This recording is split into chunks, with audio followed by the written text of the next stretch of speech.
Hello and welcome to the European Resilience Initiative Center video podcast. The Russo-Ukrainian War has provided the world with a lot of new technologies and concepts. And it's not only technological solutions like FPV drones or naval drones. For the first time since centuries, private companies and even citizens are so active in warfare, privately deciding what they can do and should do and how they can harm the enemy most. Molfar Intelligence Institute is one of such private companies.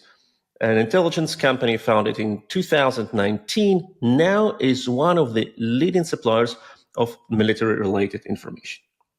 We are talking to Daria Verbytska, who is a Deputy Executive Director at Molfar Intelligence Institute. Welcome, Daria.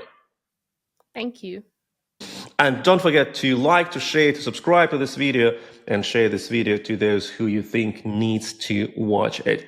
So, Daria, Molfar Intelligence Institute is the name in Ukraine, and everyone knows it, and everyone trusts you, whatever it is about the development on the front line, or how much Russian tanks have been destroyed, or where our Russian assets are hiding.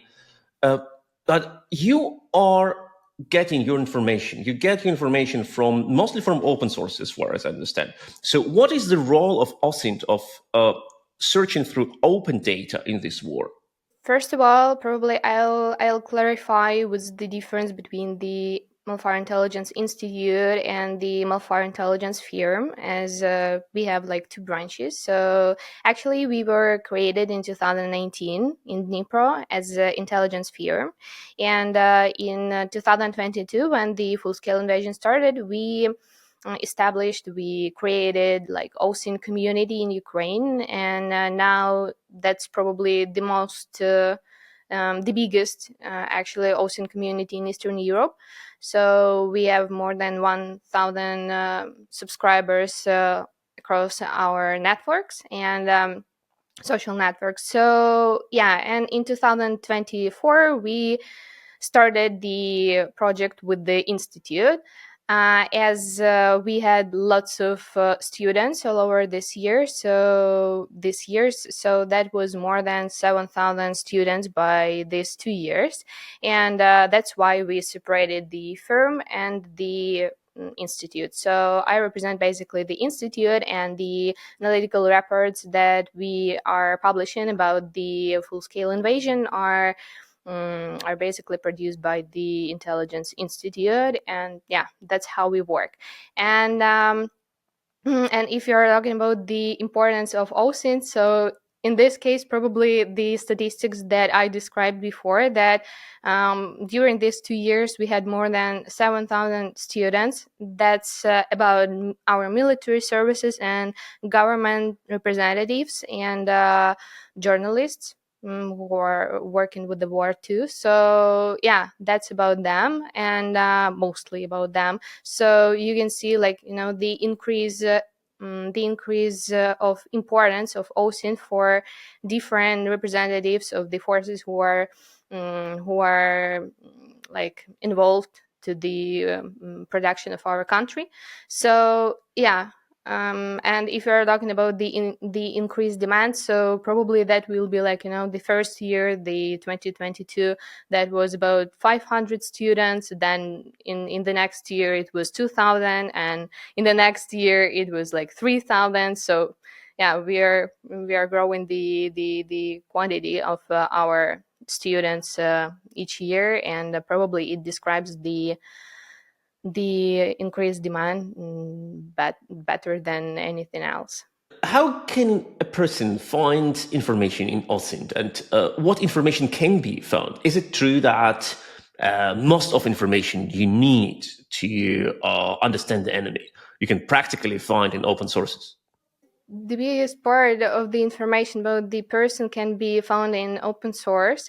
So, for example, if you just have the name and surname of the human being, and you probably know the nationality of this person, so that's the point when you can start your investigation. So that's like how we work, for example, with the registers of Russian war criminals. So at the beginning of the of the research, we had just name and surnames, and then we tried to find the personal information, the family information, and etc., etc. So basically, yeah, you can do lots of stuff just having name and surname.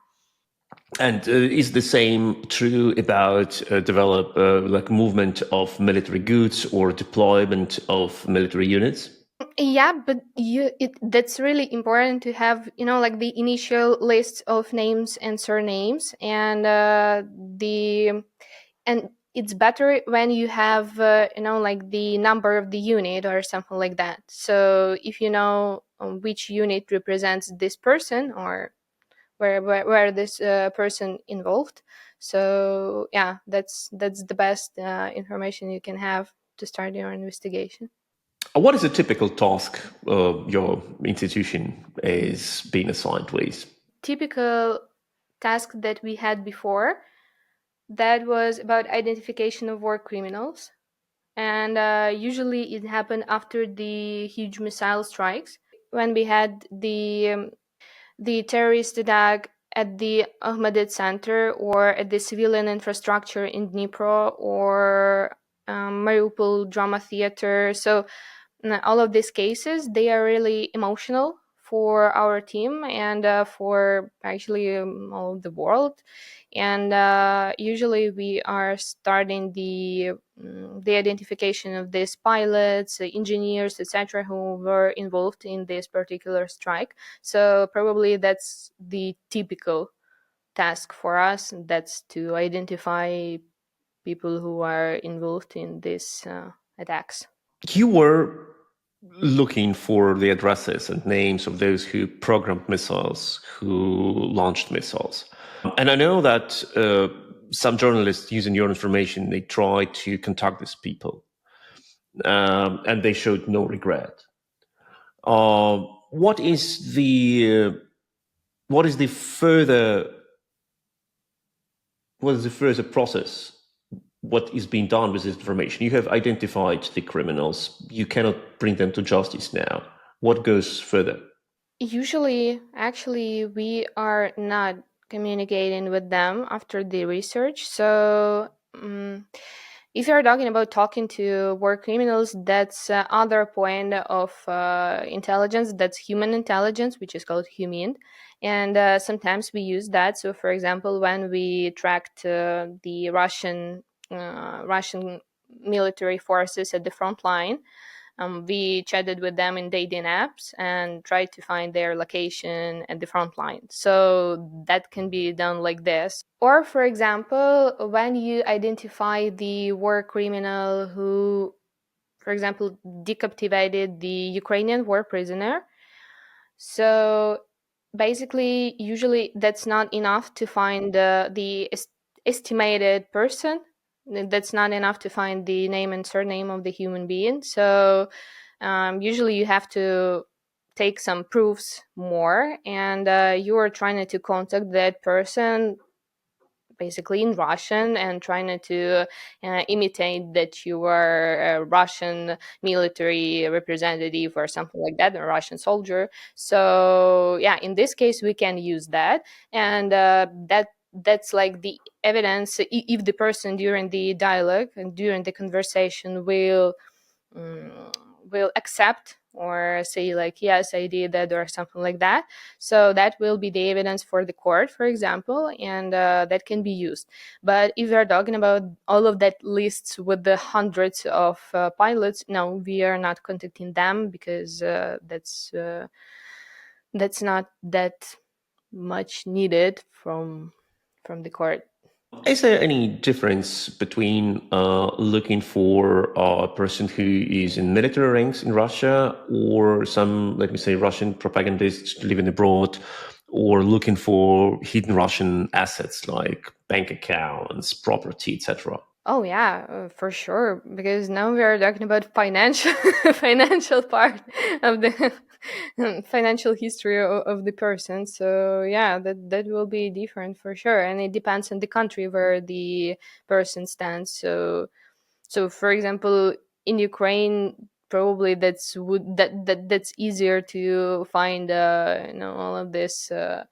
information about what person does, which business person does, and etc. etc. In other countries, it depends on the open registers or on the colleagues that can cooperate with us. So yeah, actually, yeah, that really differs, because if we're talking about the typical Russian soldiers that we are investigating, we are not so much interested to know the financial operations of that person. So that's not the point. But if we're talking about, for example, the propagandists, that are spreading Russian propaganda, that can be actually American person, or person from America, or I don't know, the some European countries. So yeah, in this case, we are trying to track the connections with the Russia, and with the transactions, like the payments from Russia. So that's hard, but yeah, we do that too. We had some cases when we tried to track. And how does it look like, this standard procedure? Like, okay, we want to find a person, and probably this person belongs to this unit. So where do you start with your investigation? What are the first steps? So the first steps is to receive names and surnames of the soldiers that were presented in some region or in some attack, so that were involved in some attack. So usually that's the information from security service of Ukraine, or intelligence service of Ukraine. So usually they can share the details about who did that.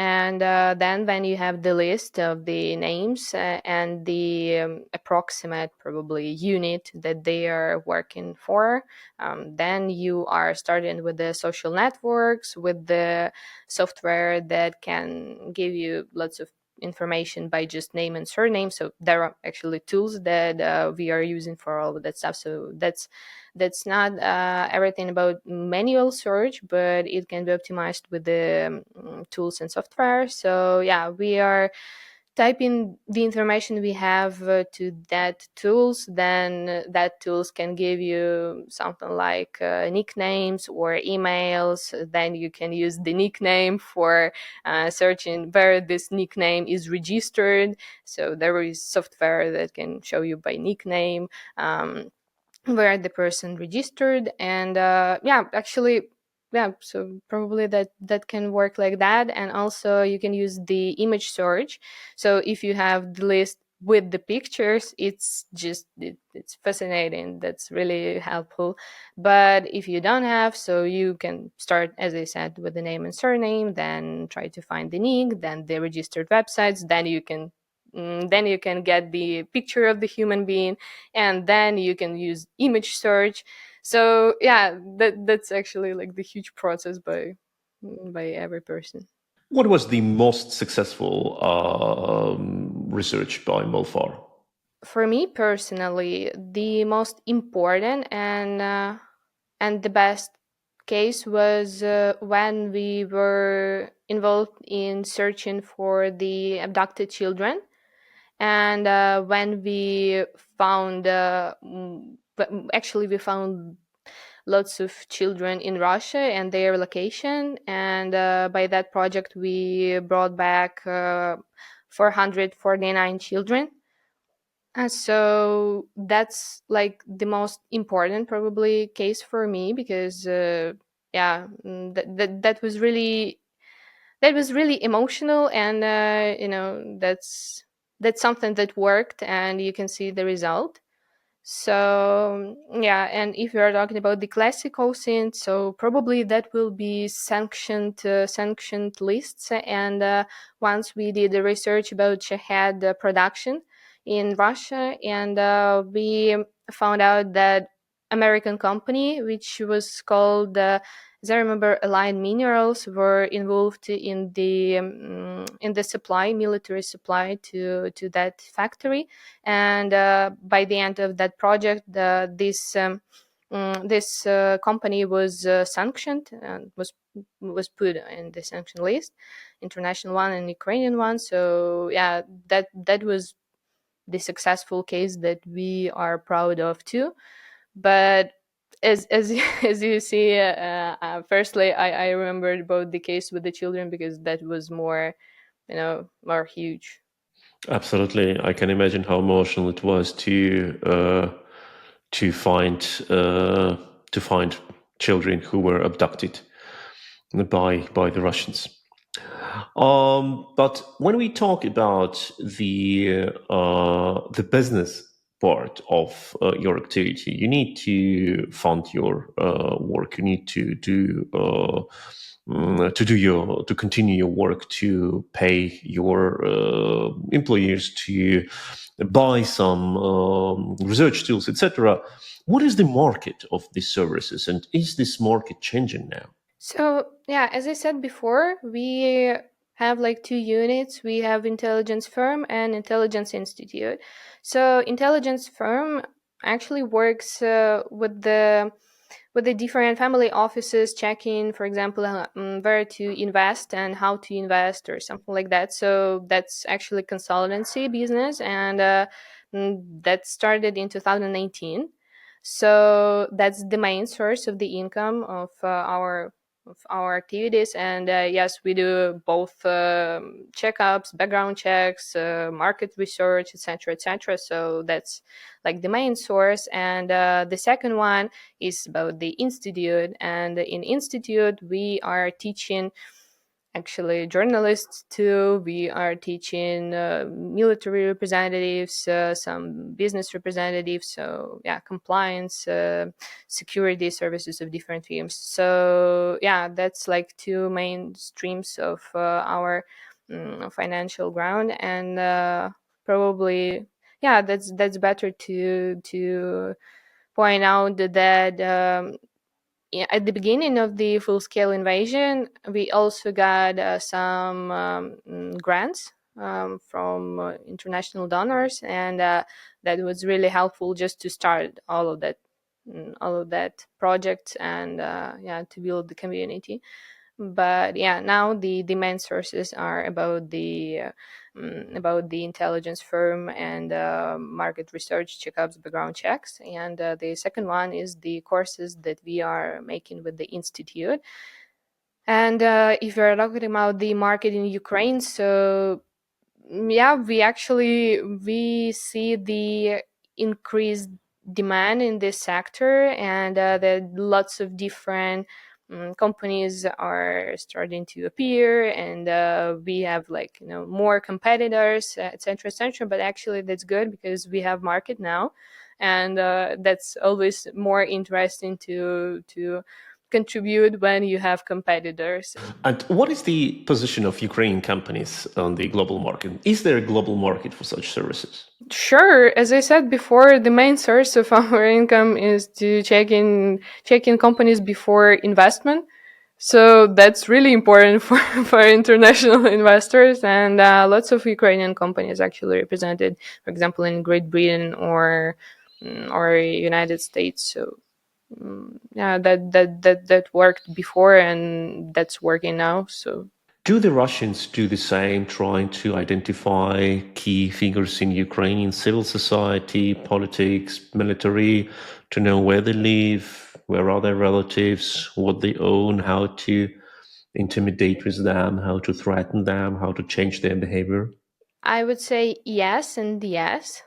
So, for example, once we at the company we were de-anonymized, so we got the, I would say, research profiles on each of us, and we were threatened by Russians.